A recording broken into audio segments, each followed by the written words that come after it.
Don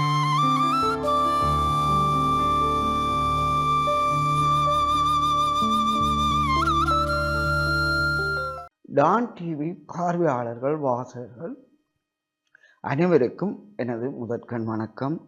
உளவளம் உளநலம் பேணவே மகிழ்வான வளமிக்க வாழ்வுக்கு நீண்ட நாள் வாழ உள்ள அல்லது மன உறுதியும் உடல் உறுதியும் தேவை என்ற தலைப்பில் உணவை மருந்தாக உண்ணுங்கள், மருந்தை உணவாக உண்ண வேண்டாம் என்பதை விளக்க விரும்புகிறேன். இன்று எல்லா மருத்துவமனைகள்லையும் நானும் கூட கியூவில் தான் நிற்கிறேன். மருத்துவமனையில் எனக்கும் சில ரோகம், ப்ரெஷர், கொலஸ்ட்ரால் என்ற வருத்தம் இருக்கு. அப்போ நானும் 30 வருஷம் பாதிக்கப்பட்டேன். இது என்ன காரணம் என்றால் நீண்ட ஆயுளை குறைக்குமா, நீண்ட நாள் வாழ முடியாமல் செய்யுமா என்ற ஒரு கேள்வி வரும். அப்போ நாங்கள் நீண்ட நாள் வாழ்கிறதுக்கு உள உறுதி போதுமன்றோம், மன உறுதி போதுமன்றோம், உடல் உறுதியாக இருந்தால் நீண்ட நாள் வாழலாம் என்றோம். அப்போ இவரே ஆஸ்பத்திரி போகிறார், இவர் எப்படி நீண்ட நாள் வாழ போகிறார்? அப்போ இந்த கேள்விகள் உங்களுக்கு இருக்கும். நீங்கள் மருத்துவமனைகளை பார்த்தா சனம் கியூவில் நிற்கிறத பார்த்தா இந்த சனம் வருத்தமாக இருக்கு என்று நீங்கள் யோசிக்கலாம். எப்படியோ நாங்கள் பிறந்துட்டோம், இந்த மண்ணில் நீண்ட நாள் வாழ வேணும்ன்றது இலக்கு, எல்லாற்ற கனவு. நான் இப்போதே சாப்பிடலாம், எப்படியோ கொஞ்சம் காலம் இருந்து அதை சாதிக்கணும், இதை சாதிக்கணும், ஒவ்வொருவருக்கும் எண்ணம் இருக்கும். இந்த இலக்கை அடைகிறதுக்கு உள்ளத்துல நாங்கள் உறுதியை பேண வேண்டும். உள்ளம் அல்ல மனம் சில உறுதியா இருக்கும். நான் இவ்வாறு இருக்கும். எவ்வாறு இருக்கணும்? கண்ட கண்ட சாப்பாடுகளை சாப்பிட்டால் என்ன, கண்டதை திண்டா வண்டியராக. ஆனா உடம்பு வச்ச உடனே அது உடம்பை இழக்க வைக்கிறது, உடம்பை குறைக்கிறது, ஓட்டமும் நடையுமா தெருவில் திருவியல். இதே போன்று அது பொருத்தப்பாடற்ற உணவு உண்ணுவதும், அது சீனி சாப்பாடு கூட சாப்பிட்டா செலவு, கொழுப்பு சாப்பாடு கூட சாப்பிட்டா கொலஸ்ட்ரால் ப்ரெஷர்.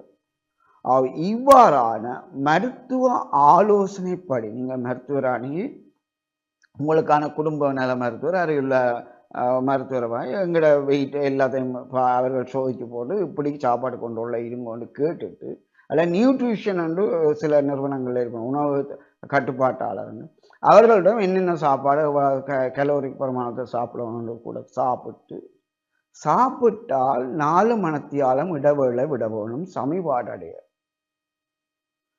சமிபாடடைஞ்ச உணவு நாங்கள் எங்களோட கிழங்கள் உறிஞ்சோணும், சத்துக்களை எங்களோட குடலுக்கு இருக்க சாப்பாடு அந்த கிழங்கள் உறிஞ்சோம் சாப்பிட. அப்போ கிழங்குல இருக்க சீனி எரிக்கணும். அவ்வாறு அவர்கள் சொல்லுவார், மருத்துவர்கள் சொல்லுவார். நாம் என்ன செய்வோம்? உடற்பயிற்சி செய்வோம். உடற்பயிற்சி செய்வதால மசில்ஸ் உடம்பு ஃபிட் ஆகி உடல் உறுதியாக இருக்கும். அப்போ மன உறுதி என்றது நாங்கள் கண்டதிலே ஆசைப்பட்டு தின்னக்கூடாது, குடிக்கக்கூடாது, தேவையில்லாத தலையை கொடுக்காம கட்டுப்பாடாக இருப்பது மன உறுதி. இந்த ரெண்டையும் போல 100 அல்ல 200 வயது வரை வாழ வேண்டும் என்பது எல்லோரது விருப்பமாகும், எனக்கும் அப்படி. ஆனால் 50 கடந்தால் எல்லாரும் நீரிழிவு, கெட்ட கொழுப்பு, அதில் குருதிகள் தான். இதை நான் சொன்ன 3 வருத்தங்களையும் வச்சுக்கொண்டு ஆஸ்பத்திரியில் நிற்பீர்கள்.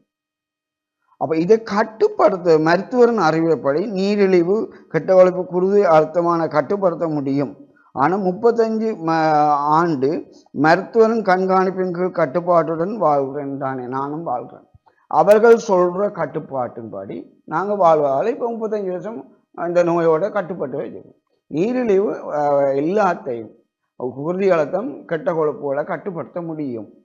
அதாவது சாப்பாட்டு கட்டுப்படுத்தணும், மட்டுப்படுத்தப்பட்ட, அதாவது தேவைக்கு அற்ற அல்ல உடல் நோய்களுக்கு உதவாத உணவுகளை சாப்பிடாமல் உடற்பயிற்சி செய்து மருத்துவ ஆலோசனை வாழ்வதன் ஊடாகவும் மனதில் உறுதி வேணும். நான் இந்த உணவுகளை சாப்பிட மாட்டேன், இந்த குடிப்பழக்கம் செய்ய மாட்டேன், இந்த புகைப்பழக்கம் செய்ய மாட்டேன், இந்த தவறான இடத்தை போக மாட்டேன்.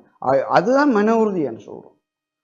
உடல் உறுதி என்ன, நீங்க சாப்பாட்டை கண்ட்ரோல் பண்ணி அதை சமிபாடடைய உடற்பயிற்சி செய்து உடல் உறுதியும் மன உறுதியும் இருக்குமா இருந்தால் நீங்கள் 100 ஆண்டு இல்லை 200 ஆண்டு வாழ முடியும் என்று கூறிக்கொண்டு விடைபெறுகின்றேன். நன்றி.